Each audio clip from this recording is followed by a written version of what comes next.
City post live. मैं हूं सृष्टि राज। उपेंद्र कुशवाहा का बड़ा बयान सामने, क्या बदलेगा बिहार का भविष्य? पूर्व केंद्रीय मंत्री आरएलएम के सुप्रीमो उपेंद्र कुशवाहा ने अपने बयान में चर्चा करते हुए कहा, जनगणना के आधार पर लोकसभा और विधानसभा क्षेत्रों का परिसीमन किया जाता है, जिससे जनसंख्या के अनुसार प्रतिनिधित्व सुनिश्चित हो सकते हैं। लेकिन 1976 के आपातकाल के दौरान संविधान में संशोधन कर परिसीमन को 25 वर्षों के लिए स्थगित कर दिया गया, जिससे 2001 में फिर से 25 वर्षों के लिए बढ़ा दिया गया था। अब वह अवधि 2026 में समाप्त हो रही है। इस कारण बिहार जैसे राज्यों को भारी नुकसान हो रहा है, क्योंकि यहाँ एक संसद के पीछे औसतन 30 लाख लोग हैं, जबकि कुछ राज्यों में यह संख्या सिर्फ 10 लाख के आसपास है। यदि 2011 की जनगणना के अनुसार परिसीमन हो तो बिहार को लोकसभा सीटें 40 से बढ़कर लगभग 60 हो सकती है और विधानसभा सीटों में भी वृद्धि हो सकती है। लेकिन कुछ दक्षिण भारतीय राज्यों के नेता परिसीमन के खिलाफ हैं, क्योंकि इससे उनकी सीटें कम हो सकती है। ऐसे में बिहार उसके हक से वंचित किया जा रहा है। आगे सुने क्या कहते हैं पूर्व केंद्रीय मंत्री उपेंद्र कुशवाहा अपनी वीडियो में। शिविर हुआ था वाल्मीकि नगर में, वहाँ कुछ प्रस्ताव पारित किए गए थे। उसमें से एक प्रस्ताव पर केंद्र की सरकार ने मुहर लगा दी है, जातीय जनगणना का सवाल।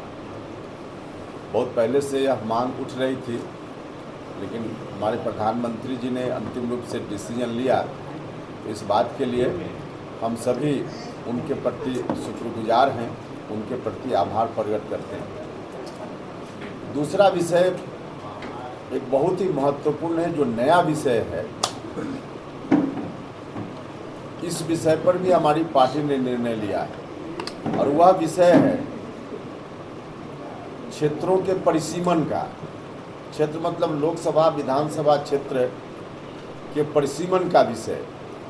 बहुत सारे लोगों को जानकारी नहीं होगी कि हमारे संविधान में व्यवस्था है कि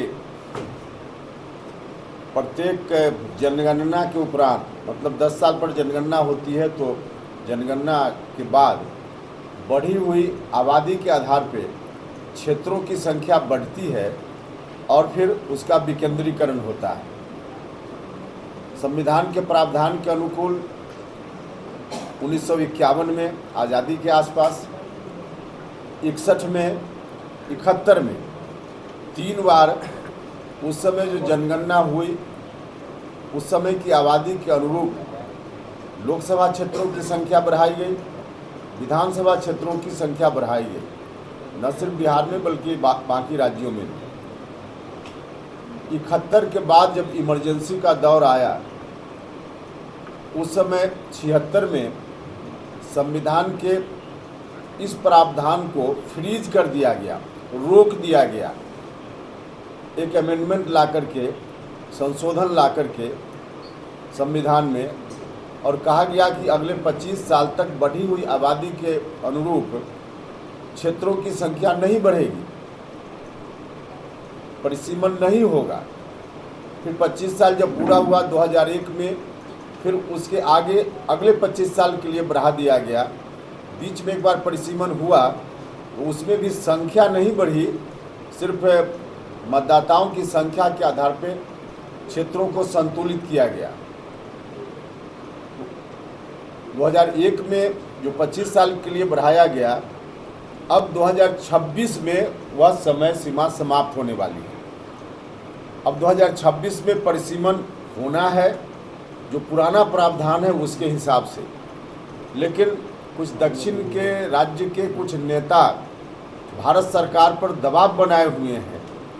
हर दिन लोकसभा का सत्र जब चलता था, तो साउथ के कुछ माननीय सांसद रोज़ बोलते थे कि परिसीमन नहीं होना चाहिए, 26 में जो होना है।